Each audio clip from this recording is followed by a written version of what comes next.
तीन रोटी खाते तो मम्मी कहती है एक टुकड़ा तोड़ दो। बचपन में हम भी सुनते थे तीन तिगाड़ा काम बिगाड़ा। थाली में दो रोटी रखने का विधान है या चार। सम संख्या में अच्छी होती है, कुछ चीजें विषम संख्या में अच्छी होती है।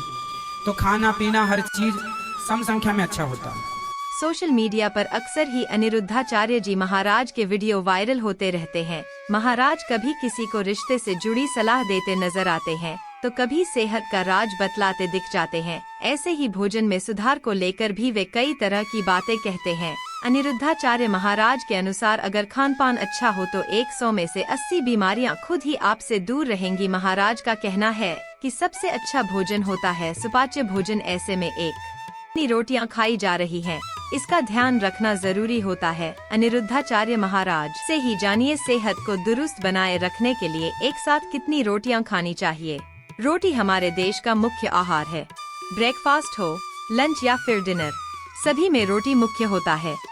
सेहतमंद रहने के लिए रोटी खाना भी जरूरी है, लेकिन जरूरत से ज्यादा रोटी हमारे वजन को भी बढ़ा भी सकती है। आइए जानते हैं एक दिन में कितनी रोटी खाना सेहतमंद रहता है। चलिए जानते हैं अनिरुद्धाचार्य महाराज के अनुसार कितनी रोटियां खानी चाहिए। व्यक्ति जब खाने बैठता है तो भूख के हिसाब से ही पेट भरकर खाता है। ऐसे में व्यक्ति कभी 4 तो कभी 5 रोटी भी एक साथ खाने लगता है। इस पर अनिरुद्धाचार्य जी महाराज के अनुसार एक बार में 3, 4 या 5 नहीं बल्कि एक बार में 2 रोटियां खानी चाहिए। अनिरुद्धाचार्य महाराज कहते हैं एक बार में आपको 2 रोटियां साथ खानी चाहिए और उसके 1 घंटे बाद और 2 रोटियां खा लेनी चाहिए। महाराज का कहना है कि एक साथ ढेर सारी रोटियां खाने से परहेज करना चाहिए और इस तरह 2 से 2 करके रोटी खानी चाहिए। सुबह के नाश्ते को लेकर भी अनिरुद्धाचार्य महाराज का कहना है कि एक साथ जरूरत से ज्यादा नहीं खाना चाहिए बल्कि सीमित मात्रा में ही खाना खाने की कोशिश करनी चाहिए। एक साथ ढेर सारा खाना खाने पर पेट बिगड़ सकता है। अनिरुद्धाचार्य महाराज सनातन धर्म का प्रचार प्रसार देश दुनिया में कर रहे हैं और गौरी गोपाल भगवान की भक्ति करते हैं।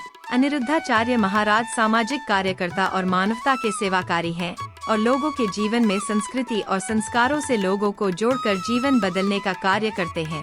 कैलोरी के हिसाब से देखा जाए तो एक व्यक्ति करीब 1800 से 2000 कैलोरी डाइट लेता है। इसमें करीब 225 से 325 ग्राम कार्बोहाइड्रेट होता है। डाइट में इसको कम कर वजन घटा सकते हैं।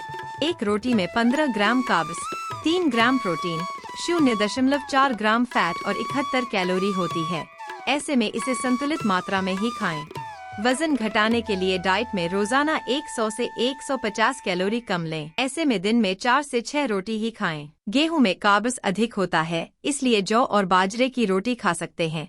इसमें पोषकता ज्यादा होती है। गेहूं में पाया जाने वाले कार्बोहाइड्रेट को पचने में ज्यादा समय लगता है। अगर रात में रोटी खा रहे हैं तो सोने में तुरंत पहले खाने से बचे। अच्छा होगा कि रोटी की मात्रा कम रखें। सोने के 3 घंटे पहले खाएं और खाने के बाद 10 मिनट वॉक करें। हल्का और सीमित भोजन खाने से शरीर स्वस्थ रहता है। इससे वजन नहीं बढ़ता है और बीमारियों का खतरा कम रहता है। गलत खान पान से हमारी पाचन तंत्र को नुकसान पहुंचता है। शरीर में पोषक तत्वों की कमी ना हो इसके लिए समय पर और संतुलित आहार लेना चाहिए। हल्का और सीमित भोजन खाने के फायदे। अनिरुद्धाचार्य जी महाराज के अनुसार हल्का और सीमित भोजन खाने से शरीर स्वस्थ रहता है। इससे वजन नहीं बढ़ता है और बीमारियों का खतरा कम रहता है। गलत खान पान से हमारी पाचन तंत्र को नुकसान पहुंचता है।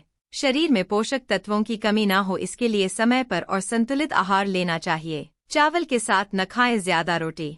अगर आप चावल खाना पसंद करते हैं तो आपको रोटी की मात्रा कम कर देनी चाहिए। रोटी और चावल दोनों ही सेहत के लिए फायदेमंद होते हैं, लेकिन अगर आप दोनों साथ में खा रहे हैं तो इस बात का ध्यान रखना जरूरी है कि आप कितनी मात्रा में चावल खा रहे हैं और कितनी रोटी खा रहे हैं।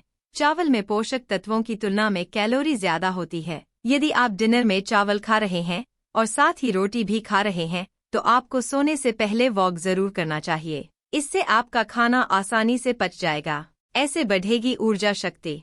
अनिरुद्धाचार्य जी महाराज के अनुसार पेट में एक हिस्सा खाना, एक हिस्सा पानी और एक हिस्सा वायु के लिए छोड़ना चाहिए। इससे ऊर्जा शक्ति बढ़ेगी। महाराज जी के मुताबिक स्वाद के लिए हम चटपटा और मसालेदार भोजन खा लेते हैं, जिससे शरीर को कई तरह के नुकसान पहुंचते हैं। ऐसे में हमेशा सात्विक भोजन ही करना चाहिए। भूख से कम खाएं। महाराज जी ने बताया कि भूख लगने पर हमेशा भूख से कम ही खाना चाहिए। इससे कब्ज, अपच, गैस, पेट का फूलना आदि से समस्याएं नहीं होती है। जय श्री कृष्णा। राधे राधे।